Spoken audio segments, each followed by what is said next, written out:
Halo, selamat malam. Perkenalkan nama saya Otniel Sanale dengan NIM 19220403 dari kelas 19 4C05. Pada kesempatan kali ini, saya akan menjawab uh, pertanyaan atau tugas dari pertemuan 3 metode penelitian dengan dosen pengampu Pak Aspari SS, di mana pertanyaannya adalah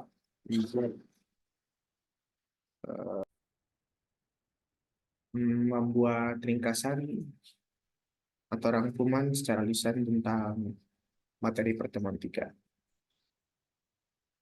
Eh, Baik, teman-teman, kalau saya menangkapnya itu tentang masalah pada penelitian, setiap mengawali suatu penelitian, maka seorang peneliti itu harus mampu mengidentifikasi sebuah masalah penelitian. Dalam hal ini, kekritisan peneliti menjadi modal utama dalam menemukan sebuah masalah penelitian yang akan diteliti.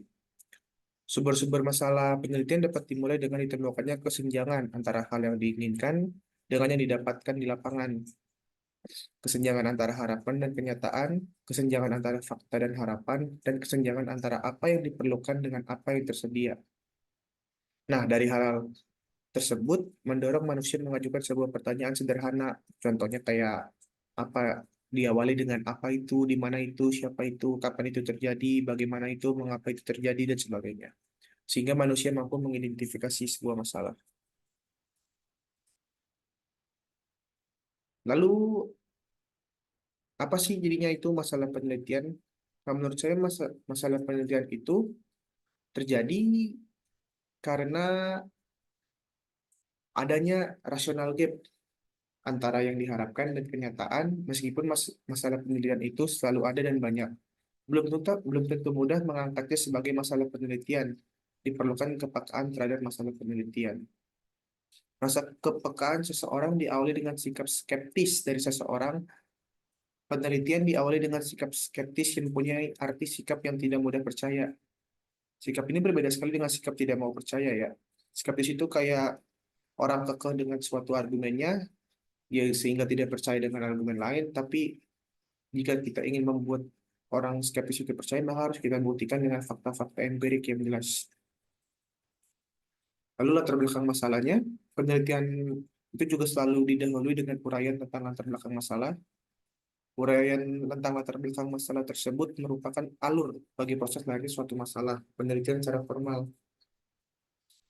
Biasanya itu suatu rumusan latar belakang masalah yang baik pada umumnya mampu mengungkapkan empat hal. Yang pertama, mengungkapkan isu-isu. Yang kedua, mengungkapkan fakta-fakta.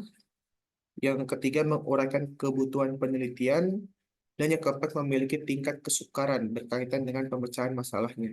Ya, jadi setiap masalah itu kan nggak semuanya bisa digeneralisir, nggak bisa semuanya dipukul rata. Setiap masalah ada ciri-ciri karakteristiknya tersendiri.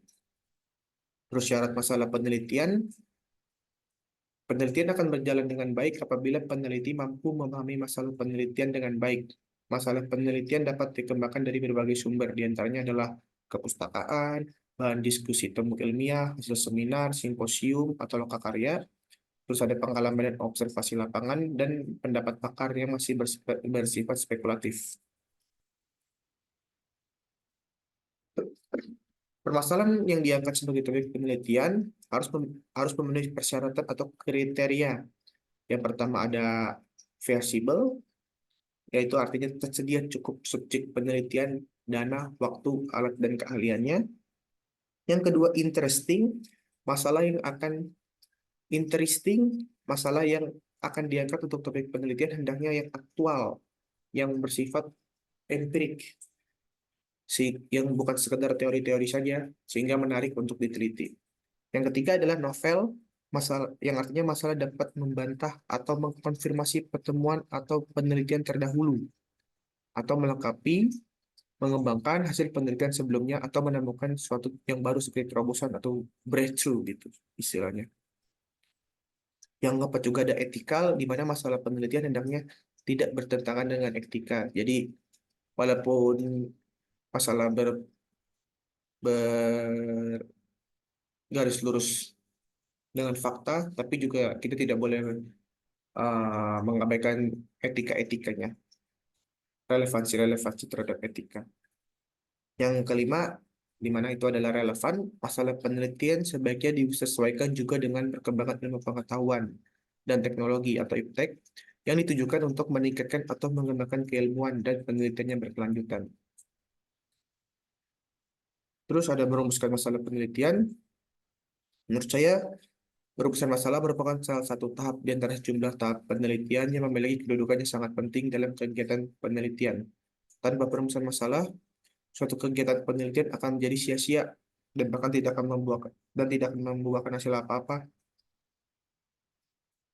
Rumusan masalah adalah suatu rumusan yang mempertanyakan suatu fenomena, baik dalam kedudukannya sebagai fenomena mandiri maupun dalam kedudukannya sebagai fenomena yang saling terkait di antara fenomena yang satu dengan yang lainnya, baik sebagai penyebab maupun sebagai akibat. Sehingga rumusan masalah merupakan formulasi dari pertanyaan penelitian, yang artinya merupakan kesimpulan pertanyaan yang terkandung dalam pertanyaan penelitian. Terus sifat perumusan masalah juga ada dua, di mana ada perumusan masalah deskriptif, yaitu apabila tidak menghubungkan antar fenomena atau variabel, jadi hanya satu masalah saja ini tidak bercabang atau tidak berkaitan dengan satu masalah lainnya. Atau ada perumusan masalah eksplanatoris, apabila rumusannya menunjukkan adanya hubungan atau pengaruh antara dua atau lebih variabel. Jadi kayak masalah satu, tapi berlatar belakang dengan masalah lain, sehingga saling berkaitan, itu baru perumusan masalah eksplanatoris. Lalu ada kegunaan dan fungsi rumusan masalah. Menurut saya, memiliki fungsi sebagai berikut, ada 4, saya mencatatnya. Sebagai pendorong suatu kegiatan penelitian menjadi diadakan, atau dengan kata lain berfungsi sebagai penyebab kegiatan penelitian itu menjadi ada dan dapat dilakukan. Yang kedua sebagai pedoman, yaitu penentu arah atau fokus dari suatu penelitian.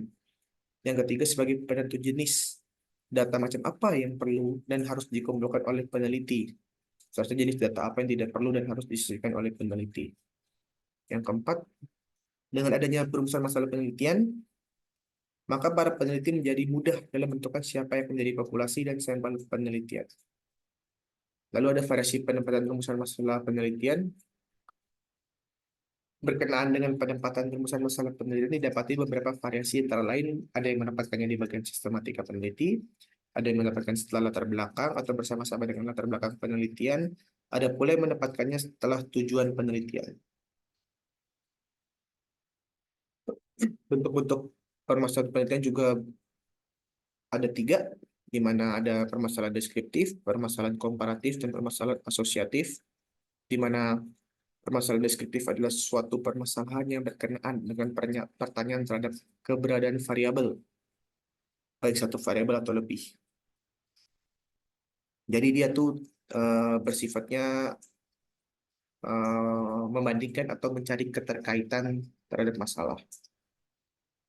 Yang kedua ada permasalahan komparatif, adalah suatu permasalahan penelitian yang bersifat membandingkan keberadaan satu variabel atau lebih pada 2 atau lebih sampel yang berbeda.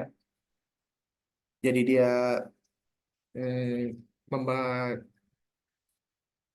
membandingkan secara apple to apple gitu, di mana satu atau 2 sampel yang diambil dari satu penelitian tersebut. Lalu ada permasalahan asosiatif, adalah suatu pertanyaan penelitian yang bersifat hubungan antara 2 variabel atau lebih, di mana juga dibagi menjadi 3 lagi, yaitu hubungan simetris, hubungan kausal, atau hubungan interaktif. Ya, sekiranya itu saja yang dapat saya sampaikan. Kurang lebihnya mohon maaf. Terima kasih.